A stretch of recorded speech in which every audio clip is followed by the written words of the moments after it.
Hello, this is Keith All, and in today's tutorial we're going to learn how we could create a glowing icon when you hover over it using CSS and HTML. So here on the left hand side I have my browser open and it's pointing to my index.html file. So when I hover over these icons, you could see what happens. Creates this kind of glowing effect on the icons only.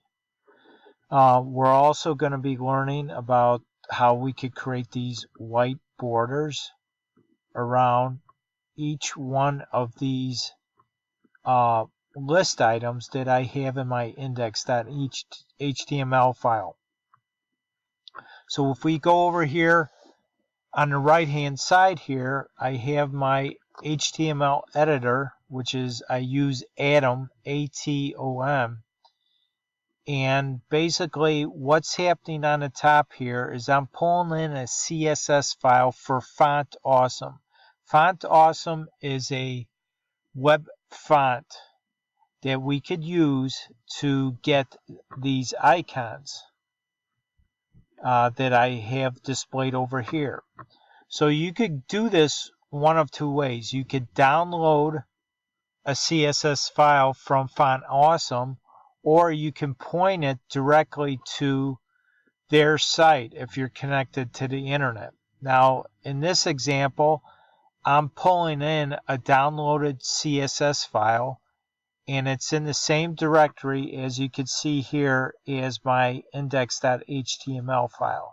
So this is what I have in the same directory, which is all.css, style.css, and my index file.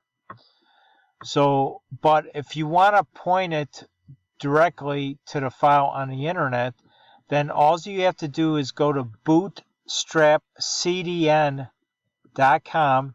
I'm circling around here right now, /Font Awesome. And then you're going to see an option there to copy basically this href for your link tag. And that will also point it to a file on the internet where you could then reference these classes that are in that CSS file. So basically within my body I have an unordered list, and I have individual list items, which are these items right here.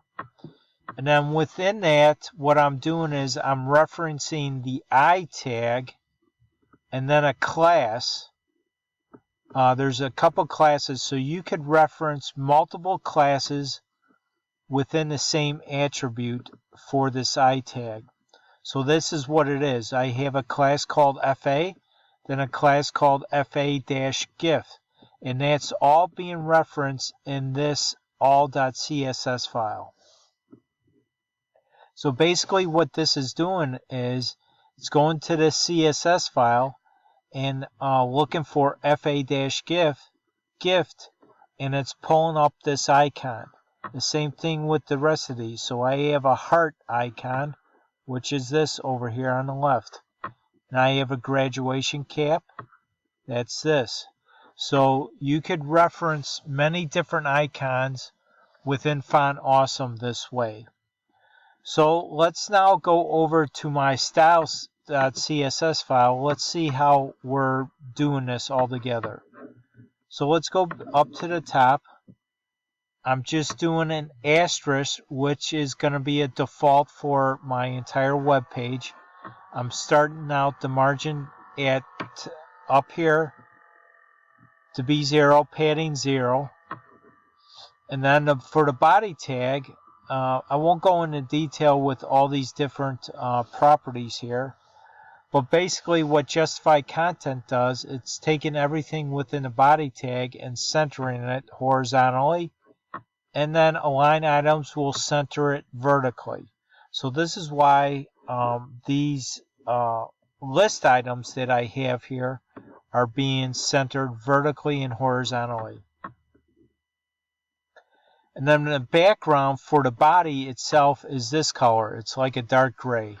And this is the hex number for it. So let's scroll down. Now we're first going to style the unordered list tag, which is this right here. So let's go over here. So what we're doing, we're just using the position property and the display property. And then now we're going to style the list item within the unordered list. So let's go over here to the index file. So now I'm styling these, the list items here.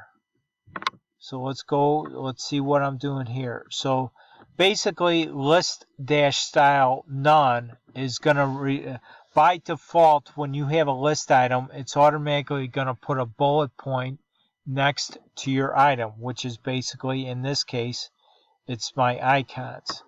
But since I put it a value of none next to list style, it removes those bullet points. So now we're going to style the anchor tag within the list item. So here's the anchor right here. So within the anchor, I'm styling it as this. So basically the width and height of that particular tag, I'm going to make the width 50 pixels wide and 50 pixels height. So that's why I have this square box here. It's all 50 by 50. And then the background color, which is not the icon itself, but the background color of that anchor is going to be this color, which is basically the same color as the background for the property. Line height is just basically, we're making sure the line height is 55 pixels within the anchor tag. And text align, it's going to center the items within the anchor, center within that. And then the margins it's going to refer to basically the space between each anchor. And that's what that does. Now, how we're getting this border is by using the box shadow property. And what we're passing it is these negatives right here is basically, let's see what happens here. I don't know, just a second. Let's save this and let's refresh it. Let's see if there's any changes. Yeah, there is. Okay. So let's refresh this. So basically what this -2 and -2 here, it's going to put a border on the left of your item, list item, and it's going to put up like a border -2 is what it does here. And what this, the 3 pixels here does is, so again, the third parameter to the box shadow property is going to refer to the amount of blur that we want the border to be. So you could see, if I zoom in here, you could see there's a blur effect going on here. And that's what the third parameter does. And then the fourth parameter is basically I'm setting the color of this border. In this case, it's being passed basically a white value. So that's what that does. And then basically the second, you could have multiple borders. So basically now, since the first two up here are the horizontal and vertical offset, now this one here, this border that I'm creating is going to be referring to the bottom portion and the right portion. And that's what the first two parameters here do. And again, the third parameter to this is going to be the blur effect, and the fourth is going to be the color of this, which is white. And then if you could see within the RGBA function, we have 4 parameters. First 3 are going to refer to creating the color that we want, and the last one, 0.5, is going to be basically your opacity. Do we want to see through the border? And that's what that is doing. And now for the last part, now we're referring to the FA class. So if we go back here, now we're going to style the FA class right here. So the FA class is going to be referring to the font size, which is 22 pixels. So basically, we're sizing up this icon.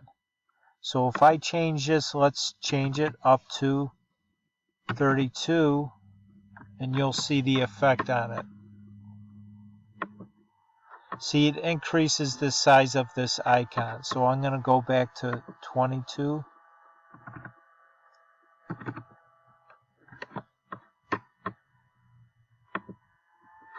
Okay, and now the color is hashtag 5. So basically it's almost like a light gray is what it's doing here. So now we're going to do this. Now we're styling the anchor tag, and we're going to use the hover studio event that's associated with the anchor tag. So basically when I hover over it, okay, I'm going to change the text, the color of the item that's within the anchor tag. So if we go back here, so the anchor tag, basically, so what's within the anchor tag is basically this icon that we're pulling from the CSS file. So let's scroll back down here. So now we're changing the color to this, like probably light green, light blue. And then we're adding a text shadow to it. And that shadow, now the parameters for this text shadow property, so the 4 parameters that are associated with the text shadow property are basically, the first 2 are the horizontal and vertical shadow. In this case, I'm setting at the value of 0. The third is the blur effect, the blur radius. So that's why we're getting this like a circle around there. It's a blurring effect. And then the fourth parameter is the color. So basically, I'm having the same color as the color of the text. So that's how you can create like a glowing effect around your either text or your icons using Font Awesome. Hopefully this tutorial was helpful for you today. You learned many different techniques here. And remember to subscribe to my channel. And then click on the bell notification so you always get updated when I have a new video ready. And also, if you don't mind, please like, share, and comment. And I appreciate your support, and I'll see you on the next video. Bye now.